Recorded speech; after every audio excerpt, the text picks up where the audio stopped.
A very warm welcome to all the aspirants of the NEET 2024. My name is Anand and I am taking care of the research and development part of the Goal Institute. So सबसे पहले आज का मैं सभी aspirants को welcome करना चाहता हूं। आज बेसिकली हम लोग लाइव इस कारण से हुए हैं कि बहुत सारे बच्चों को नीट का फॉर्म लेकर के खास करके कॉम्प्लिकेशंस आ रहे थे फॉर्म भरने को लेकर के। इसी कॉम्प्लिकेशंस को सॉल्व करने के लिए हम लोगों ने आज का ये लाइव हम लोग सेशन रख रहे हैं। इस लाइव सेशन में आपको बताया जाएगा कि नीट का फॉर्म कितनी आसानी से भरा जा सकता है, इस चीज़ को खास करके ध्यान में रखा जा रहा है। तो आप देख सकते हैं मेरे बैक साइड में अभी हमने सबसे पहले आप गूगल पे जाएंगे, क्रोम पे जाएंगे और जो साइट है नीट का फॉर्म भरने के लिए उस साइट पे जाएंगे। इस बार एनटीए ने साइट चेंज किया, इस चीज़ को ध्यान रखिएगा। बहुत सारे बच्चे अनऑफिशियल साइट पे भी जाकर के फॉर्म को भर देते हैं, जिसके कारण उनका फॉर्म रिजेक्ट होने के चांसेस ज़्यादा रहते हैं। तो इस चीज़ का सभी स्टूडेंट ध्यान रखेंगे कि जो आपको नीट का फॉर्म भरना है वो ऑफिशियल साइट से ही भरना है। इस चीज़ को आप सुनिश्चित कर लेंगे। और ऑफिशियल जो साइट है उसका यहाँ पर आप देख सकते हैं exams.nta.ac.in। इसी साइट पे जाकर के आप इसको ओपन कर सकते हैं। जब इस साइट पे आप जाते हैं तो ये आपका इंटरफेस कुछ इस तरह से खुलता है और इस इंटरफेस में आप देख रहे होंगे थर्ड जो यहाँ पे पॉइंट है, national eligibility cum entrance test, click here to view. इसी में हम लोग जाएंगे और इसके जाने के बाद आपका जो इंटरफेस है कुछ इस तरह का दिख रहा होगा। ये दो सेगमेंट में आप देख रहे हैं कि यहाँ पे नीट रजिस्ट्रेशन के लिए इस इंटरफेस में साफ दिख रहा है, latest news, click here for registration and login.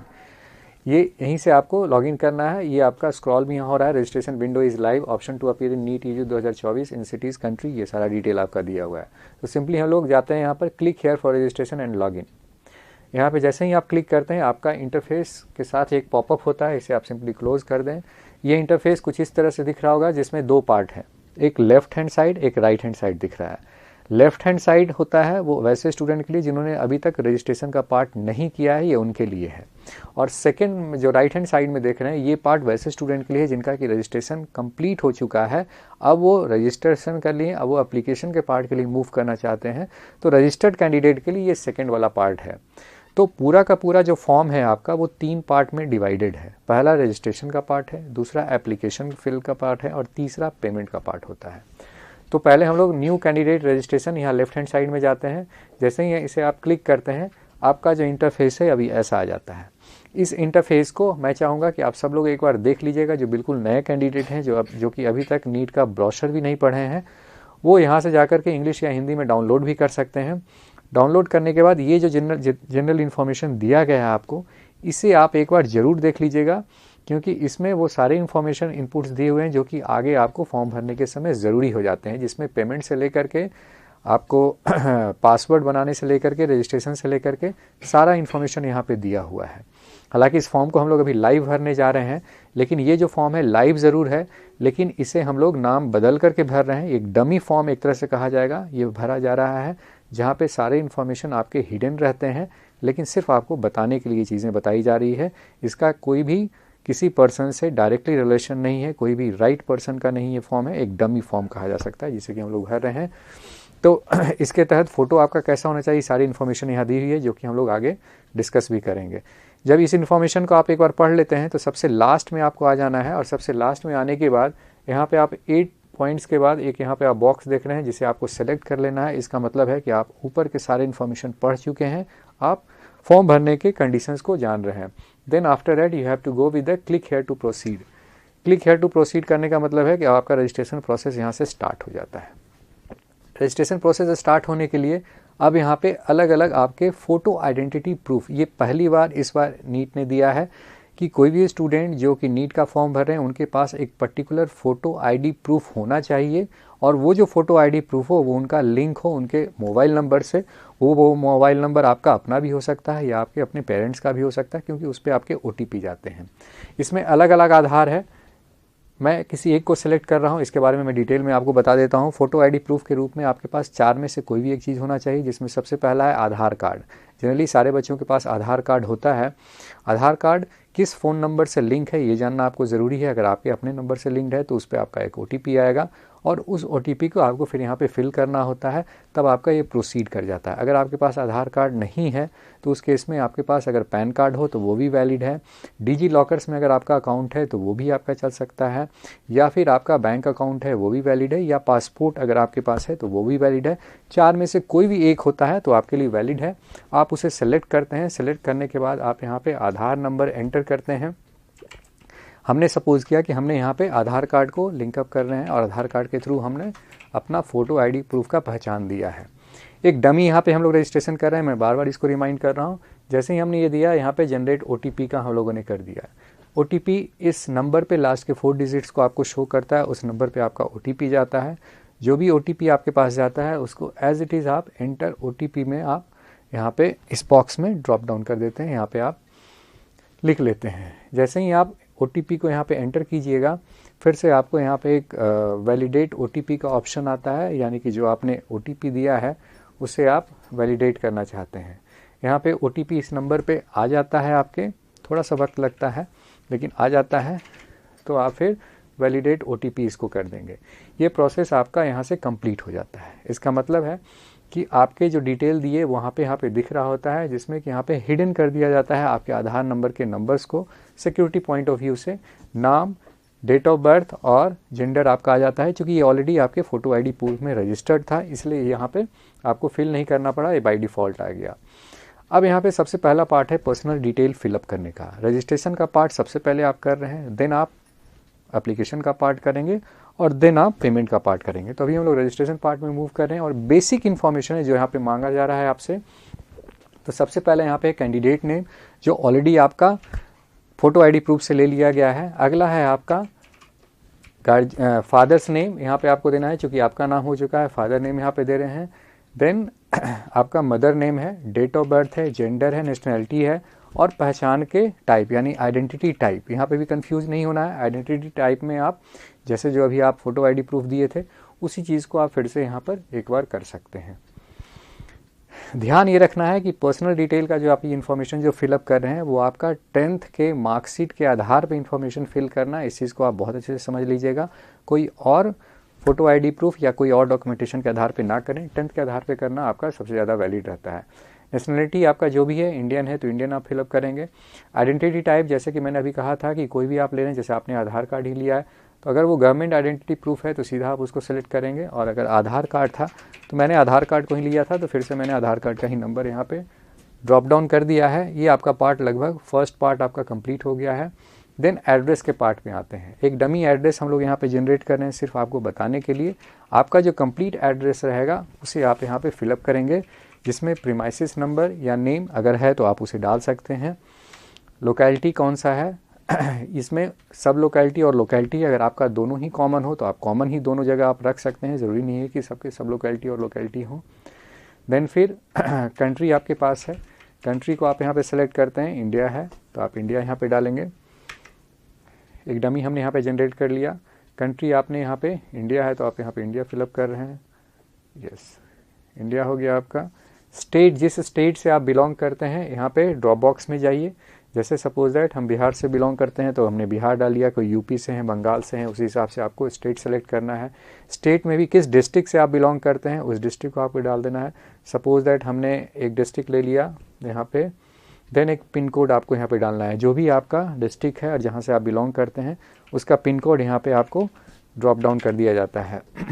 Pin code डालने के बाद मोबाइल नंबर यहाँ पूछा जा रहा है, जिसमें कंट्री कोड है, इंडिया से है तो आपका 91 होगा।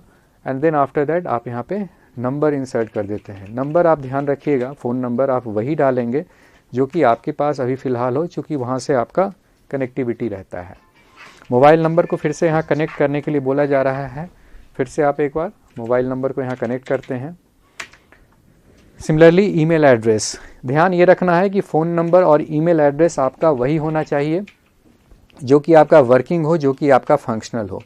फ़ोन नंबर और ईमेल आईडी अगर आपका वर्किंग नहीं है, फंक्शनल नहीं है, तो अभी से लेकर के काउंसलिंग तक में आपको प्रॉब्लम हो सकता है। तो ईमेल एड्रेस फिल करने के पहले आप एक बार उसे ऑपरेट करके देख लेंगे कि उसमें मेल वगैरह जा रहा है, आ रहा है या नहीं। अगर वो वर्किंग नहीं है या उसका पासवर्ड आपको नहीं मालूम है तो आप नया ईमेल एड्रेस बना लें, वो आपके लिए ज़्यादा ज़रूरी रहेगा।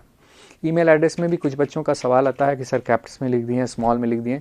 नॉर्मली जो होता है, जनरली आपका ईमेल एड्रेस होता है वो आपका स्मॉल लेटर में ही लिखा जाता है, रनिंग लेटर्स में। लास्टली आपका है एक ऑल्टरनेट नंबर। आप अपने उस नंबर के अलावा भी कोई एक ऑल्टरनेट नंबर दे सकते हैं अपने पेरेंट्स का, जो कि लेटर ऑन काम आ सकता है, तो आप एक ऑल्टरनेट नंबर यहाँ पे फिल कर दें। इस पार्ट के बाद अगले पार्ट को हम लोग मूव करते हैं, जिसमें है कि आपका एड्रेस। एड्रेस जो आपने अभी दिया था वो प्रेजेंट एड्रेस था, अभी परमानेंट एड्रेस है। परमानेंट एड्रेस और प्रेजेंट एड्रेस में एक चीज़ को यहाँ पे समझ लेना है कि एड्रेस का इंपॉर्टेंस तो पहला ये है कि आपका वो एक आइडेंटिफिकेशन प्रूफ है कि आप किस स्टेट, किस डिस्ट्रिक्ट के रहने वाले हैं। दूसरा, एड्रेस का दूसरा कंसर्न ये भी होता है कि आपके जो एग्ज़ाम सेंटर होंगे वो आपके एड्रेस के अकॉर्डिंगली ही आपको दिया जाएगा। अभी फ़िलहाल 2 सेंटर चॉइस में आपको मिल रहे होते हैं यहाँ पे देने के लिए। तो प्रेजेंट एड्रेस और परमानेंट एड्रेस में पहला ध्यान ये रखना है, क्योंकि आपका सेंटर उसी के आधार पर डिसाइड हो रहा है। तो परमानेंट एड्रेस आप वो एड्रेस देंगे जहाँ से आप बिलोंग करते हैं, जहाँ के आप नेटिव हैं और जहाँ के आपका डोमिसाइल है, या जहाँ का आपका 85% कोटा का आपको बेनिफिट लेना है, उसे आप परमानेंट एड्रेस में रखते हैं। प्रेजेंट एड्रेस आपका हो सकता है कि परमानेंट एड्रेस प्रेजेंट एड्रेस दोनों सेम भी हो सकता है, तो आप सेम कर सकते हैं। अगर किन्हीं को लगता है कि मेरा प्रेजेंट एड्रेस कुछ और है, अभी मैं कहीं और पे डिसाइड कर रहा हूँ और वहाँ पे भी मुझे सेंटर ले सकता हूँ मैं, या मुझे वहाँ का भी सेंटर चाहिए एक ऑप्शन में, तो आप प्रेजेंट एड्रेस को अलग कर देंगे और परमानेंट एड्रेस तो जैसा मैंने बताया कि वो आपका वही रह जाएगा। कई बच्चे हो सकता है कि अभी जैसे कि बंगाल में रह रहे हैं या बिहार में हैं अभी उनका परमानेंट एड्रेस, लेकिन फ़िलहाल वो अभी दिल्ली में है या किसी और स्टेट में है, बेंगलोर में है, वहाँ पे अगर वो चाह रहे हैं अपना सेंटर हो, तो प्रेजेंट एड्रेस में आप अपना वो प्रेजेंट एड्रेस में आप वहाँ का सेंटर दे दीजिएगा, वहाँ का एड्रेस दे दीजिएगा, ताकि आपके एक सेंटर ऑप्शन वहाँ से भी आ जाए, और परमानेंट आपका नेटिव का रहेगा वो दे सकते हैं। अगर दोनों को जैसे मुझे कॉमन करना है तो सीधा परमानेंट एड्रेस में आकर के हमने सेलेक्ट कर लिया। इसका मतलब है कि मैं प्रेजेंट और परमानेंट को दोनों को एक ही कंसिडर कर रहा हूँ और मुझे अपने ही एक स्टेट में मुझे दोनों सेंटर चाहिए। तो ये आपका कॉमन कंसीडर कर लिया गया। यहाँ पे फिर से आपको फिलअप करने की ज़रूरत नहीं पड़ी, दोनों एड्रेस कॉमन हो गया। पासवर्ड यहाँ बनाने का प्रोसेस अब यहाँ से स्टार्ट होता है। पासवर्ड का प्रोसेस क्या है, कैसे बनाना है, इस चीज़ को आप समझ लें। तो पासवर्ड बनाने के लिए मिनिमम जो कैरेक्टर्स रिक्वायर्ड है वो होता है 8 डिजिट का। मैक्सिमम कैरेक्टर जो डिसाइडेड है, रिक्वायर्ड है, वो है आपका 13 डिजिट का, यानी 8 से 13 के बीच का आपका वो कैरेक्टर होना चाहिए। कैरेक्टर्स में किन चीज़ों को ध्यान में रखना है, तो पहला ये ध्यान रखना है आपको 8 कैरेक्टर्स या उससे ऊपर या 13 तक के बीच में एक आपका कैप्स लॉक मिनिमम होना चाहिए। स्मॉल आपका अल्फ़ाबेटिकल लेटर्स भी होना चाहिए। इसके अलावा एक स्पेशल कैरेक्टर होना चाहिए, जैसे आप डॉलर ले सकते हैं, फाइल ले सकते हैं, साई ले सकते हैं, बहुत सारे ऐसे होते हैं जो स्पेशल कैरेक्टर आप ले सकते हैं। इसके बाद कुछ डिजिट्स होने चाहिए। इन सबको मिक्स करके आपको एक अपना पासवर्ड बना लेना है। पासवर्ड आप अपना कहीं याद रखिएगा तो ज़्यादा अच्छा रहेगा। तो पासवर्ड यहाँ पे क्रिएट किया जा रहा है, जो कि आपका हिडन रहता है, जो सिर्फ और सिर्फ आपको मालूम रहता है। इनकेस अगर लगता है कि किसी को मालूम चल गया हमारा पासवर्ड डिस्क्लोज हो गया है, तो आप चाहें तो उसे चेंज भी कर सकते हैं, उसके ऑप्शंस भी यहाँ होते हैं। कंफर्म पासवर्ड एक बार फिर से आपको कंफर्म किया जा रहा है। सिक्योरिटी क्वेश्चन और सिक्योरिटी आंसर है, तो आप यहाँ पे कुछ भी कर सकते हैं, कोई भी एक सिक्योरिटी क्वेश्चन ले लीजिए। सिक्योरिटी क्वेश्चन लेने का मकसद ये होता है कि इनकेस अगर आप पासवर्ड भूल गए, आपको याद नहीं आ रहा है नेक्स्ट टाइम लॉगिन करने के समय, तो आपका क्या होगा कि आप अपने सिक्योरिटी क्वेश्चन और आंसर्स के थ्रू फिर से आप अपने पासवर्ड को रिट्रीव कर सकते हैं, फिर से आप अपने पासवर्ड को देख सकते हैं। जैसे हमने एक क्वेश्चन यहाँ पे ले लिया था, फर्स्ट स्कूल, एंड उसका जवाब था कि क्या नाम था। फाइनली ये आपका पर्सनल इन्फॉर्मेशन का पेज जो है कंप्लीट होने जा रहा है। कैप्चा जो यहाँ पे दिया है सिक्योरिटी पिन, इसे हमने एज इट इज़ फिल कर दिया और इसे फाइनली हमने सबमिट कर दिया। सबमिट करने जैसे ही हमने इसे सबमिट किया, ये पेज आपका फाइनली कंप्लीट हो गया। ये रजिस्ट्रेशन का पहला पार्ट था और रजिस्ट्रेशन यहाँ पर जाकर के आपका अब कंप्लीट होने जा रहा है। लेकिन जितने भी इन्फॉर्मेशन आपने फर्स्ट पेज में भी भरे हैं रजिस्ट्रेशन के समय, उसका प्रीव्यू के लिए एक बार फिर से आपके पास आ जाता है। वो सारे इन्फॉर्मेशन एक पेज में आ जाते हैं और फाइनली आपसे ये कहा जाता है कि एक बार आप सारी चीज़ों को फिर से एक बार मिला लें। अगर सारी इन्फॉर्मेशन सही है तभी आप यहाँ से आगे बढ़ें, क्योंकि इसके बाद आपके पास इसको करेक्ट करने का ऑप्शन नहीं होता है। तो मैं सभी स्टूडेंट से इतना ही कहूँगा कि जितने भी इन्फॉर्मेशन आपने अभी तक फिल किए थे पर्सनल डिटेल्स में, एड्रेस में, वो सारी चीज़ें यहाँ पे एक बार आप फिर से मिला लें। अगर सब कुछ आपका लगता है कि सही हमने भरा है, तो एक एक करके सारे पार्ट पे आप यहाँ पे क्लिक करते जाएं, जिसमें माई नेम है, father's name, mother's name, date of birth, gender, address, mobile number और ईमेल एड्रेस। अगर किन्हीं को लगता है कि ऊपर मैं जिन इन्फॉर्मेशन पढ़ रहा हूँ उसमें मुझे कुछ करेक्शन रिक्वायर्ड है, कुछ गलतियाँ हो गई है, तो जिस भी पार्ट पे गलती हुआ, जैसे सपोज दैट माई नेम पे अगर गलत हुआ है या सपोज दैट मदर नेम पे गलत हुआ है, तो आप उसे सेलेक्ट करेंगे और सेलेक्ट करने के बाद आप एडिट रजिस्ट्रेशन फॉर्म में चले जाएंगे, तो आपका वही पेज वहाँ पे वो आ जाएगा और उस पर फिर से आप एडिट कर सकते हैं। अगर आपको लग रहा है कि सब कुछ सही है तो एक एक करके सारे बॉक्स को आपको ओके करना होगा। इसका मतलब है कि आप सारी चीज़ों को से कन्फर्म्ड हो गए हैं, everything is okay now, and आप इसके बाद फिर प्रोसीड कर देंगे। प्रोसीड करने के लिए डिक्लेरेशन जो है आप इसको देख करके आई अग्री करते हैं and then submit and send OTP आप करते हैं। जैसे ही सबमिट एंड सेंड OTP करते हैं आपके पास एक OTP जाता है, और वो OTP इसलिए भी होता है कि आप सारी चीज़ों को कंफर्म कर रहे हैं कि जो भी हमने दिया इन्फॉर्मेशन वो सो फार मेरे लिए सही है। सबमिट एंड OTP के बाद आपके पास ईमेल एड्रेस, जैसे मेरा छूटा हुआ था इसलिए नहीं ले रहा था, इसमें मैंने सेलेक्ट नहीं किया था, सेलेक्ट किया, एग्री किया और हमने सबमिट कर दिया। एक बार फिर से डबल कंफर्मेशन आपसे पूछा जाता है कि do you want to submit registration form and get OTP, क्या आप श्योर हैं कि आप जितने भी इन्फॉर्मेशन फिल किए हैं वो सही है। आप इसके बाद अगर येस करते हैं तो फाइनली वो प्रोसीड कर जाता है। अगर आप नो करते हैं तो इसका मतलब है कि आप कहीं एडिट करना चाहते हैं तो आप एडिट ऑप्शन में मूव ऑन करते हैं। और finally your registration has completed. Password save करना है नहीं करना वो आप डिसाइड कर सकते हैं। Thank you for registration and please okay. ये आपका फाइनली कंप्लीट हो जाता है।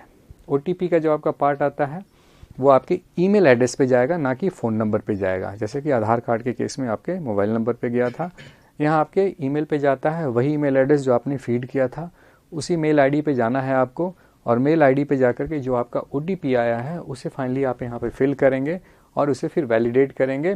वैलिडेट करने के बाद आपका जो सेंसिटिव कैप्स यहाँ सेंसिटिव जो कैप्चा दिया गया है उसे फिर आप एंटर करेंगे और फाइनली आपका रजिस्ट्रेशन पार्ट इस पेज पे जाकर के कंप्लीट हो जाता है। तो अभी हम लोग चेक कर रहे हैं कि मेल पे कहाँ गया है, कई बार थोड़ा सा टाइम भी लगता है। फाइनली यहाँ पर हम लोग जो मेल आईडी पे, जैसा मैंने कहा कि OTP आपका जो जाता है उस OTP को आप यहाँ पे फाइनली फिल करते हैं, और OTP जैसे ही आप यहाँ पर फिल करते हैं then after that next option में आप आते हैं। केस सेंसिटिव जो यहाँ पे दिया हुआ है नंबर, उसको एज इट इज़ आप बड़े ही सावधानी से फिल करिएगा। फिल करने के बाद फाइनली वेरीफाई आप करना चाहते हैं, वेरीफाई के लिए यहाँ पे क्लिक करेंगे, और ये वेरीफाई करने के बाद आपके पास यहाँ एक पॉपअप आता है जिसमें लिखा रहा होता है कि आपका account has been verified, your application number यहाँ पे sent on your email address. यहाँ पे जा करके आपको एप्लीकेशन नंबर मिल जाता है रजिस्ट्रेशन का, यानी कि नीट 2024 के आपने फॉर्म भरा है वो आपका फाइनली एप्लीकेशन नंबर आ जाता है। ये एप्लीकेशन नंबर आपको सावधानी से ध्यान रखना होगा कि आपको सावधानी से रखना होगा, ये आपके आगे लिए भी काम आता है।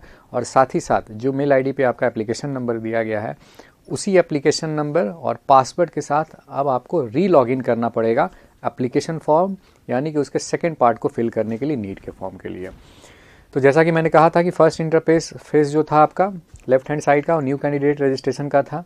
सेकेंड पार्ट फाइनली आप आते हैं जो कि रजिस्टर्ड कैंडिडेट, यानी आपका रजिस्ट्रेशन हो चुका है और वैसे स्टूडेंट के लिए है।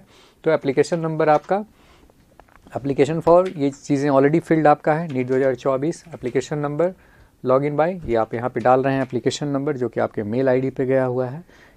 एप्लीकेशन नंबर डालने के बाद पासवर्ड जो आपने जनरेट किया था उस पासवर्ड को आप डालेंगे। Security pin as shown below, जो यहाँ पे सिक्योरिटी पिन दिया हुआ है जो ऑलरेडी यहाँ पे आपके पास दिए हुए हैं, इसे आप फाइनली फिल करेंगे सिक्योरिटी पिन में, एंड देन आफ्टर दैट आप लॉगिन कर लेंगे। इन केस अगर आप पासवर्ड किसी कारण से भूल गए हैं तो वो ऑप्शन यहाँ पर आपके होता है फॉरगॉट योर पासवर्ड, इसे आप डाल करके फिर से आप रिट्रीव कर सकते हैं। और इसके लिए आपके पास सिक्योरिटी क्वेश्चन जो आपको मैंने बताया था वो सिक्योरिटी क्वेश्चन फिर से आपको करना होता है और आप मूव करते हैं। चूँकि हमारा पासवर्ड और एप्लीकेशन नंबर हमें पता था तो हमने उसे फिल आउट किया है, और फाइनली एप्लीकेशन फॉर्म के लिए आपका ये इंटरफेस वहाँ पर आ जाएगा। इस इंटरफेस में आप देख सकते हैं यहाँ पे आपके नाम और एप्लीकेशन नंबर दिख रहे हैं जिससे आपने लॉगिन किया था। रजिस्ट्रेशन पार्ट को कंप्लीट माना जा रहा है, यहाँ दिखा दिया आपका कि ओके हो चुका है। एप्लीकेशन फॉर्म और फी पेमेंट आपका बचा हुआ है। अब हम लोग मूव करते हैं एप्लीकेशन फॉर्म को फिल करने के लिए। Complete application form, application number आपका यहाँ पर दिया हुआ है। कंप्लीट एप्लीकेशन फॉर्म पे क्लिक करते हैं। जैसे ही कंप्लीट एप्लीकेशन फॉर्म पे क्लिक करते हैं हम लोग मूव कर जाते हैं एप्लीकेशन फॉर्म के फिल करने वाले पार्ट पे। इस एप्लीकेशन फॉर्म को फिल करने के लिए आपके पास बेसिक कुछ डिटेल्स यहाँ पे रिक्वायर्ड हैं जो कि आपको फिल करना है। थोड़ा सा ये बड़ा वाला पार्ट होता है एप्लीकेशन फॉर्म को फिल करना, जिसमें contact details, personal detail, person with disability अगर किन्हीं का है उनके लिए exam centre, qualification detail, additional upload documents and payment का, ये सारी चीज़ें यहाँ पर होती है। तो एक एक करके हम लोग अब इसको फिल करते हैं। रजिस्ट्रेशन टू एप्लीकेशन हम लोग आ गए हैं, एप्लीकेशन से हम लोग के पास डॉक्यूमेंट तक जाना है। कुछ इन्फॉर्मेशन आपके प्रेजेंट एड्रेस में पहले से आपके कैरी फॉरवर्ड हो जाते हैं जो कि आपने फिल किया था। अब यहाँ पे प्रीमाइसिस नेम नंबर ये आपका ऑलरेडी यहाँ से आ रहा है, जो चीज़ आपने फिलअप किया है। कंट्री कोड यहाँ पर आ गया, ये चीज़ आपके पहले से आ गया। ऑल्टरनेट नंबर जो आपने दिया था। इमरजेंसी नंबर यहाँ पे एक कॉलम आपका आता है जिसे आपको फिल करना होता है। आखिर में इमरजेंसी नंबर होता क्यों और क्यों लिया जा रहा है आपसे, इसे आपको समझना होगा। इमरजेंसी नंबर वैसे कंडीशन में लिया जाता है कि इन केस अगर कोई तरह की कैजुअलिटी होती है, किस तरह का प्रॉब्लम होता है, तो इमीडिएट उस समय आपके उस इमरजेंसी नंबर पे कांटेक्ट किया जा सके। तो कोशिश आप करेंगे कि इमरजेंसी नंबर में अपने पेरेंट्स का नंबर दें तो वो ज़्यादा अच्छा रहता है, या बहुत आपके जो क्लोज हैं, नियर एंड डियर हैं, जो आपके साथ रह सकते हैं, उनका नंबर आप यहाँ पे देंगे।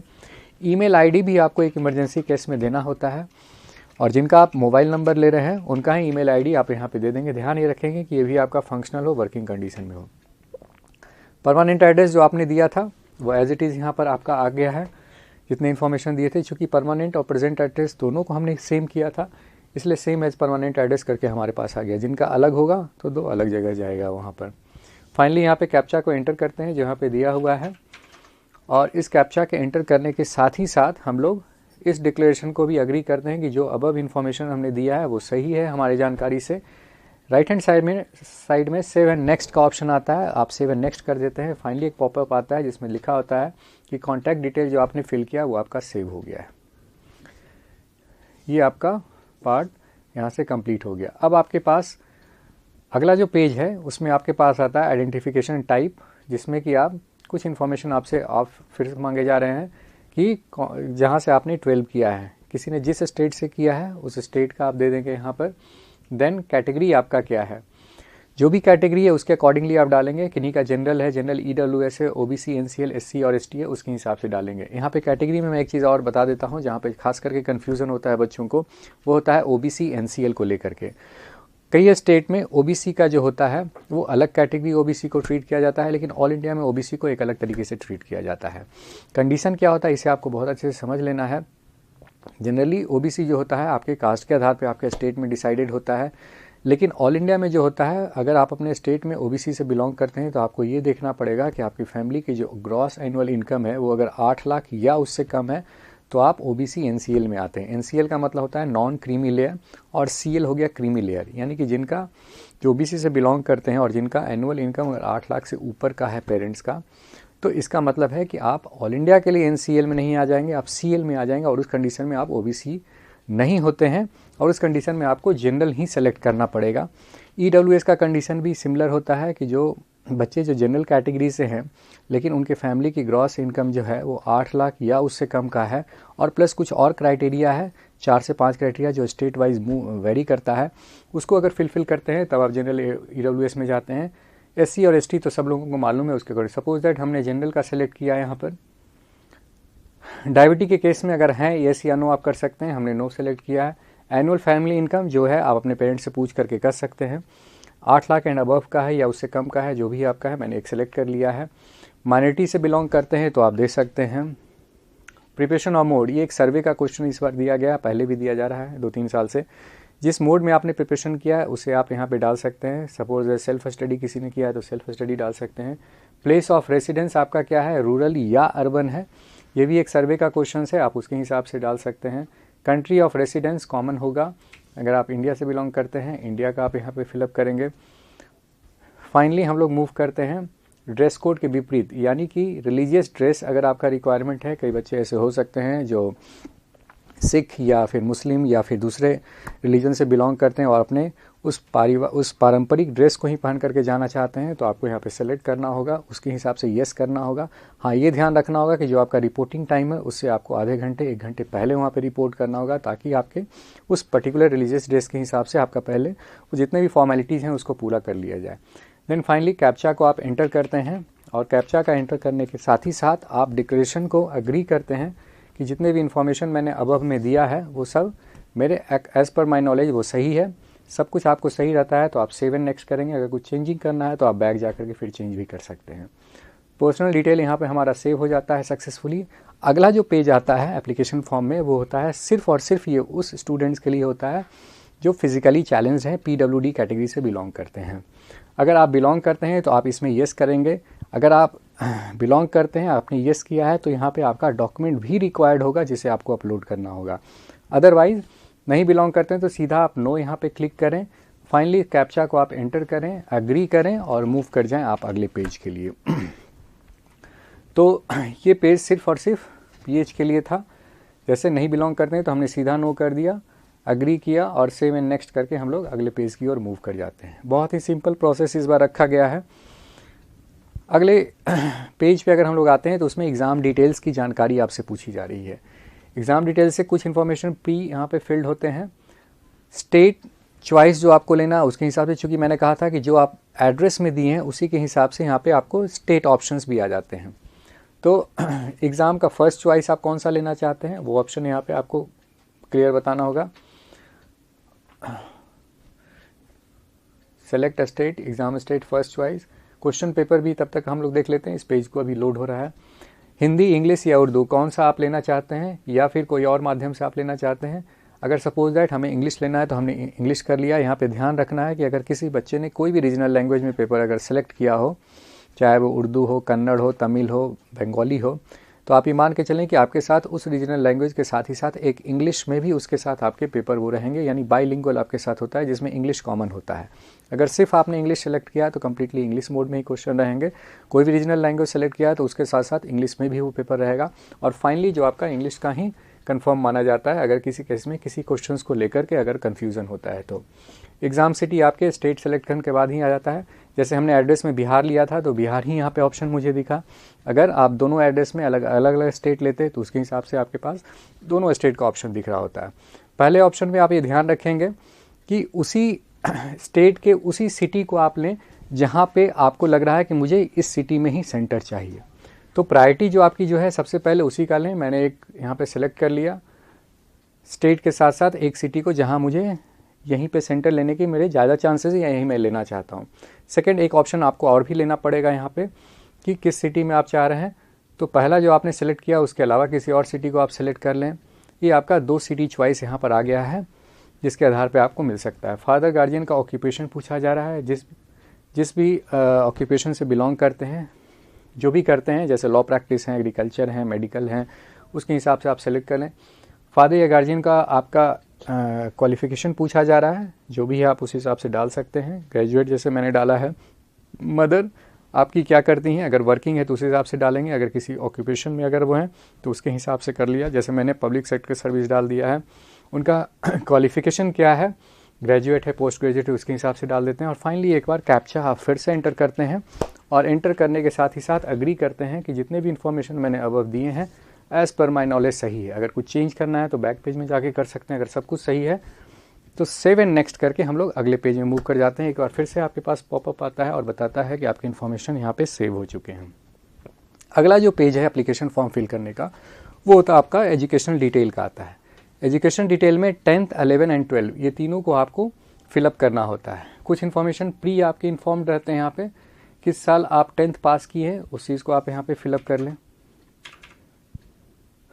जिस ईयर आपका 10th है उसे आप चूज़ कर लिए। देन उसके बाद आपका है क्वालिफाइंग एग्जाम 10th का एज इट इज़ पहले से ले लिया गया। प्लेस ऑफ स्कूलिंग अर्बन था या रूरल था आप उसे एक सेलेक्ट कर लेंगे। टाइप ऑफ स्कूल किस तरह का था, गवर्नमेंट एडेड था, प्राइवेट था, जो भी था, जैसे मैंने गवर्नमेंट को सिलेक्ट किया आप अपने हिसाब से सेलेक्ट करेंगे। क्वालिफाइंग एग्जामिनेशन सेंटर स्टेट कहाँ से आपने किया है, जैसे बिहार से हमने किया था तो बिहार किया। जिस स्टेट से आपने 10th किया उसे आप डाल देंगे। क्वालिफाइंग एग्जामिनेशन डिस्ट्रिक्ट कौन सा वो डिस्ट्रिक्ट था उसे आप फिलअप करेंगे। स्कूल का बोर्ड क्या था, अलग अलग स्टेट बोर्ड और CBSE ICC बोर्ड का यहाँ दिया हुआ है, आप उस हिसाब से सेलेक्ट करेंगे। मैंने किसी एक बोर्ड को यहाँ सेलेक्ट कर लिया है क्योंकि मैं बता रहा हूँ बार बार कि एक डमी आपके लिए बनाया जा रहा है, तो आप अपने हिसाब से उसको फिल करेंगे। स्कूल कॉलेज का नाम और एड्रेस आपको फिल करना है। जिस लोकेलिटी में जिस जगह वो स्कूल है उसका नाम और एड्रेस आप यहाँ पे फिल कर देंगे। साथ ही साथ स्कूल और कॉलेज का पिन कोड, यहाँ पे ज़्यादातर बच्चे कंफ्यूज हो जाते हैं कि स्कूल का पिन कोड क्या होगा। कई बच्चे रजिस्ट्रेशन नंबर लिख देते हैं, एफिलिएशन नंबर लिख देते हैं, यहाँ पे आप गलती कर देते हैं। स्कूल कॉलेज का पिन कोड का मतलब है कि वह स्कूल किस लोकेलिटी में है उसे आपका वहाँ का जो पिन कोड है उसे आप यहाँ पे एंटर करेंगे। रोल नंबर जो आपके क्लास 10th में थे आपके मार्कशीट में लिखा रहता है उसे आप फिल करेंगे। रिज़ल्ट मोड ऑब्वियसली आप पास होंगे तो यहाँ पे आप रिज़ल्ट मोड में आपका परसेंटेज और CGPA दोनों ऑप्शन है, जो भी आपका है उसके हिसाब से डालते हैं। अगर आपका CGPA है तो आप CGPA के हिसाब से आपके पास ऑप्शन आ जाएगा, परसेंटेज है तो परसेंटेज के हिसाब से आ जाएगा। मार्क्स टोटल यानी 5 सब्जेक्ट के रूप में लिया जाता है। जैसे ही आप मार्क्स डालेंगे परसेंटेज बाय डिफ़ॉल्ट ले लेगा। 11th एंड 12th का बहुत सारे बच्चे के पास एक कन्फ्यूज़न होता है कि सर 10th एंड 12th का मेरे पास सर्टिफिकेट तो है लेकिन 11th का मेरे को मार्कशीट नहीं मिला है। कुछ कुछ स्टेट में ऐसा होता है। अगर आपके पास 11th का मार्कशीट मिला है तो आप बिल्कुल 11th का मार्कशीट के डिटेल यहाँ पे ज़रूर भरेंगे, ये मेरा सुझाव होगा। कई स्टेट हैं ऐसे हैं जहाँ पे काउंसलिंग के समय आपको 10th 11th 12th तीनों का मार्कशीट आपको देखा जाता है। जैसे अगर मैं दिल्ली की ही बात करूँ तो वहाँ पे जब आप काउंसलिंग के लिए जाएंगे कॉलेज काउंसलिंग में तो 10th 11th 12th तीनों का देखा जाता है। इन केस कोरोना पीरियड में भी और उसके बाद भी कई ऐसे स्कूल हैं जहाँ से 11th के मार्कशीट नहीं दिए जाते हैं, सीधा फाइनली 12th का दिया जाता है। तो कोई चिंता की बात नहीं, यहाँ पे परेशान नहीं होना है। आपके पास एनटीए ने ऑप्शन दिया है कि अगर सपोज दैट 11th के मार्कशीट आपके पास नहीं है या स्कूल ने नहीं दिया है तो नॉट एप्लीकेबल कर दें। अगर दिया गया है तो पास करके आप इसके डिटेल इन्फॉर्मेशन को फिल करेंगे। अगर नहीं दिया गया तो सीधा नॉट एप्लीकेबल करेंगे। ये जितने भी 11th के इन्फॉर्मेशन थे अब आपके हिडन हो गए, अब वहाँ पे आपको फिल करने की ज़रूरत नहीं पड़ेगी। और फाइनली आप उसके बाद 12th में मूव कर जाते हैं। नॉट एप्लीकेबल यानी 11th की इन्फॉर्मेशन आपके यहाँ से हट गए। 12th के रेस्ट ऑफ द इन्फॉर्मेशन जैसे 10th में आपने भरा था उसी तरह से भरेंगे। अगर कोई स्टूडेंट 12th पास आउट हैं तो पास करके इन्फॉर्मेशन को फिल आउट करेंगे। अगर कोई अपीयरिंग है तो अपीयरिंग के हिसाब से फिलअप करेंगे। यानी इस साल अगर आप 12th एग्जाम देने जा रहे हैं तो अपीयरिंग करेंगे, क्योंकि आपके रेस्ट ऑफ द इन्फॉर्मेशन उसी हिसाब से आएंगे। सपोज दैट यहाँ पे हमने फिल किया कि हमने पास किया हुआ है तो पास के हिसाब से आपके अब यहाँ पे सारे इन्फॉर्मेशन आने लगे। क्वालिफाइंग एग्ज़ाम का कोड क्या था, कोड को बड़े बारीकी से आप समझ लीजिएगा। बहुत सारे बच्चे गलतियाँ कर ही रहे हैं, इसलिए मैं इसे सुझाव देता हूँ। 1 नंबर कोड इसमें आता है वैसे स्टूडेंट के लिए जो कि इस बार एग्ज़ाम देने जा रहे हैं, चाहे वो कोई भी स्टेट बोर्ड हो या सीबीएसई हो या स्टेट बोर्ड हो, कोई भी बोर्ड हो। अगर आप इस बार 12th का बोर्ड अपीयरिंग है तो आपको कोड 1 रखना है। 2 वैसे स्टूडेंट्स के लिए है जो कि खास करके सीबीएसई बोर्ड से पास आउट हो गए हैं, वो उनके लिए 2 का कोड होता है। 3 नंबर का कोड है अगर वो किसी भी स्टेट बोर्ड से अगर हैं पास आउट 12th का तो वो 3 नंबर का कोड देते हैं। उसी हिसाब से 4, 5, 6, 7 आपके अलग अलग हैं। 4th नंबर कोड तब आता है जब आप बीएससी से कर रहे होते हैं। 5th नंबर कोड जब आप आता है कि बायोटेक्नोलॉजी या किसी दूसरे स्ट्रीम से कर रहे हैं। 6 नंबर कोड आ जाता है कि जबकि आप बाहर से किए, और 7th नंबर में है कि अदर्स से हैं अगर कहीं और से आप कर रहे हैं। सपोज दैट यहाँ पे मैंने चूंकि पास दिया था तो मेरे पास कोड 1 का ऑप्शन नहीं आ रहा है। जैसा मैंने कहा चूंकि मैंने पास दिया है तो मेरे पास 2 या 3 यानी कि स्टेट बोर्ड या सीबीएसई वगैरह का है। तो मैंने अगर स्टेट बोर्ड लिया है तो 3 नंबर कोड मैंने डाल दिया। अगर मुझे सीबीएसई लेना रहता तो मैं 2 नंबर कोड डालता। तो सपोज करता हूँ मैं सीबीएसई ही ले रहा हूँ तो 2 नंबर कोड मैंने फिल किया है। ईयर ऑफ पासिंग, जिस साल आप पास हुए हैं उस ईयर को आप यहाँ पे दे देंगे। प्लेस ऑफ स्कूलिंग अर्बन या रूरल है उसके हिसाब से आप फिल करेंगे। टाइप ऑफ स्कूल नेम, किस तरह का स्कूल था, गवर्नमेंट एडेड था, प्राइवेट था, जेएनवी था, उसके हिसाब से आप फिल कर लेंगे। बहुत प्रॉब्लम नहीं यहाँ पर है। यहाँ पे ऑप्शन है क्वालिफाइंग एग्जामिनेशन स्टेट, किस स्टेट से आपने किया है उस स्टेट का आप यहाँ पे फिलअप करेंगे। क्वालिफाइंग एग्जाम डिस्ट्रिक्ट कौन सा था उसके हिसाब से आप इसे फिलअप कर लेते हैं। स्कूल का बोर्ड, चूंकि 10th और 12th में कई बच्चों का वेरी कर जाता है इसलिए इन्फॉर्मेशन फिर से आपका लिया जा रहा है। स्कूल का बोर्ड आपका कौन सा है उसके हिसाब से आप फिल करेंगे। कॉलेज का एड्रेस क्या है उसे आप यहाँ पे डाल देते हैं। साथ ही साथ स्कूल कॉलेज का पिन कोड, जैसा मैंने बताया कि कहाँ पे आपका स्कूल कॉलेज है, जिस लोकेलिटी में है, जिस प्लेस पे है, उसका पिन कोड आप डालिएगा। अगर आप पास आउट जैसे मैंने दिया था तो यहाँ पे रोल नंबर हमसे पूछा जा रहा है। अपीयरिंग वाले के लिए भी ये सारे इन्फॉर्मेशन आएंगे, रोल नंबर तक आएगा। रिजल्ट मोड और सब्जेक्ट रिजल्ट मोड ये अपीयरिंग वाले के लिए नहीं आता है जब आप वहाँ पे कोड डालते हैं। रोल नंबर हमने डाल दिया, वो मार्कशीट में लिखा था। परसेंटेज में था तो परसेंटेज आ जाएगा, मार्क्स मांगेगा। अगर आपका सीजीपीए में था तो सीजीपीए आ जाएगा। तो सपोज दैट मैंने परसेंटेज सेलेक्ट किया है। टोटल मार्क्स कितने का था आपका, 5 सब्जेक्ट का था तो 5 के हिसाब से देंगे। कितना मार्क्स आपका आउट ऑफ 500 आया था, परसेंटेज क्या था, रिजल्ट मोड क्या था, सीजीपीए या ग्रेड था। सपोज दैट यहाँ पे सीजीपीए था तो सीजीपीए के हिसाब से आ जाएगा। अगर ग्रेड था तो ग्रेड के हिसाब से आएगा। उसके हिसाब से आप रेस्ट इन्फॉर्मेशन को फिल कर देते हैं। सब्जेक्ट वाइज आपसे फिर से पूछा जा रहा है, फिजिक्स, केमिस्ट्री, बायोलॉजी या बायोटेक में कोई भी आपका हो सकता है। कितने मार्क्स का टोटल था वो उस पर्टिकुलर सब्जेक्ट, टोटल मार्क्स आपके, उसमें फिर फाइनली सीजीपीए में कितना आया उसके हिसाब से इस इन्फॉर्मेशन को फिल करके फाइनली आप कैप्चा को एक बार री एंटर करते हैं। और कैप्चा को री एंटर करने के बाद आप अग्री करते हैं कि above given information as per my knowledge is right, then आप सेव एंड नेक्स्ट करते हैं। पासवर्ड को हम लोग अभी तक नहीं सेव कर रहे हैं और ये फाइनली आपका अगला पेज आ जाता है। अगले पेज में आपसे एडिशनल डिटेल पूछा जा रहा है, जिसमें एक सर्वे टाइप का क्वेश्चन फिर से एनटीए ने पूछा है कि ट्विन ब्रदर या सिस्टर डिटेल है, अगर कोई और भी आपके भाई बहन हैं जो ट्विन है और वो अगर भर रहे हैं तो आप यस करेंगे, अगर नहीं है तो सिंपली नो कर दीजिए। कि आप कभी न्यू टीजी परीक्षा में शामिल हुए थे, अगर इससे पहले आप शामिल हुए, ऐसा नहीं है कि इसके कारण कुछ नेगेटिव मार्क्स आपको मिलने जा रहे हैं। जो आपका राइट इन्फॉर्मेशन है उसे ही फिल कीजिएगा। शामिल हुए थे तो यस कर सकते हैं, अगर पहली बार शामिल हो रहे हैं तो यस, नो करिएगा। अगर नहीं शामिल हुए थे इससे पहले तो नो करेंगे। जैसे मैंने इससे पहले भी शामिल हुए हैं तो हमने यस कर दिया। कितना अटैम्प्ट आपने दिया है तो वो हमने लिख दिया। कैप्चा को फाइनली यहाँ पे हम लोग एंटर कर रहे हैं। कैप्चा एंटर करने के बाद once again we go with the disclaimer part कि हमने एग्री किया कि अब information as per my knowledge is correct, and finally save and next हमने किया।